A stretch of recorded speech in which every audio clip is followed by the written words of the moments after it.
Alexa, give me a local news update. Philip, here's your news. In News Maine, 60 years ago tomorrow, President John F. Kennedy was shot and killed while riding in his motorcade through Dallas. Virtually every American who was at least 6 or 7 years old at the time vividly remembers what they were doing when they heard the news. Bob Schieffer at the time was a reporter in Fort Worth, not far from Dallas. He later went to work for CBS News and spent more than 4 decades there as a reporter and eventually as anchor of the CBS Evening News. In 2009, Bob Schieffer came to Maine for a talk at the Knox Museum in Thomaston and told us the astounding story of what happened to him on November 22nd, 1963. Well, I was the police reporter at the Fort Worth Star-Telegram. I worked the night shift. I didn't get off till 3 o'clock in the morning. And so I was asleep the night that Jack Kennedy on that fateful trip came to Texas. And he spent the night in Fort Worth and then got up the next morning and went over to Dallas. And my wife saw him make the last speech of his life at the Hotel Texas in Fort Worth, the breakfast the Chamber of Commerce put on. My brother, who was in high school, had gotten up and had gone down and looked outside and saw the president come out.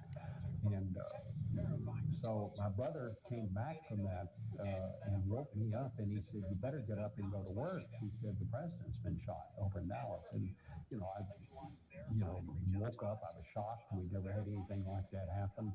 I didn't know what this was all about. But anyway, I got dressed as fast as I could. I went down to the city desk and was just trying to help out answering the phones there on the city desk when a woman called, and I answered the phone and said, "Is there anybody there who can give me a ride to Dallas?" And I said, "Well, lady, we're not running a taxi service here. Besides, the president's been shot." And she said, "Yes, I heard it on the radio. I think my son is the one they've arrested." It was Lee Harvey Oswald's mother, of all people. And so another reporter and I had a Triumph sports car in those days. I knew I couldn't take her to Dallas in that. So another reporter and I using his car, and we took her to Dallas. He drove, and I rode along in the back seat and interviewed her. And but the amazing part of the story was that after we got to Dallas, I never told the Dallas police who I was. I just said, I'm the one who brought Oswald's mother over here. Is there any place we can put her where these reporters can't be bothering her?" And as was your custom, you were sort of dressed like Yeah, I had on my snap brim hat and looked like a cop. So they gave us a little office back in the burglary squad, and we stayed out there, and I would go out in a hallway where we had a lot of reporters on the scene by then, gather up the information, and then go back and phone it in from this phone that we had in this private room where she was. And having a phone in those days was a big deal. If you didn't have a place you could phone it in, you didn't have a story.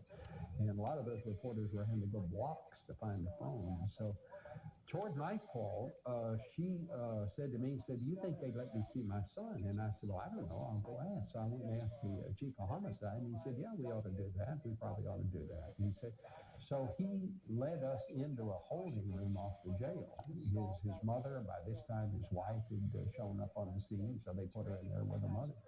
And I'm sitting there thinking, my heavens, I'm going to, get to see this guy. They're going to bring him down from the jail. I'll get to interview him maybe. If not, I'll at least hear what he says to his mother. What a story. And finally, a guy standing in the corner said, "Who are you?" And I said, "Well, who are you?" And he said, "Son, don't get cute here." He said, "Get out of here," because he said, "If I ever see you again, I'm going to kill you." And he probably meant it. And it turned out he was the first guy in over 6 hours in the police station who had asked me who I was, and it turned out he was asking my age, and he was just doing what he should have done. But, I mean, that's the end of the story. I always call it the biggest story I almost got and didn't. But, my God, what an adventure in the middle of that tragedy. Alexa, stop the news.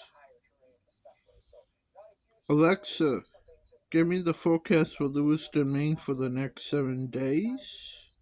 good afternoon, Philip. In Lewiston for the next 7 days, Tuesday, 37 degrees Fahrenheit and mostly sunny weather. Wednesday, 42 degrees and rainy weather. Thursday, 47 degrees and partly sunny weather. Friday, 37 degrees and partly sunny weather. Saturday, 32 degrees and lots of sun. Sunday, 40 degrees and partly sunny weather. Monday, 44 degrees and showers. Alexa, give me a sports update. Here's your sports update. In basketball, yesterday, the Hornets beat the Celtics 121 to 118 in overtime. Celtics and Bucks are facing off tomorrow evening at 7:30 p.m. In ice hockey, the Tampa Bay Lightning beat the Boston Bruins 5-4 in overtime. And Florida Panthers will play Boston Bruins tomorrow evening at 7 p.m. Alexa, what's the traffic like in Lewiston, Maine right now? Traffic in Lewiston looks good. There are no incidents reported.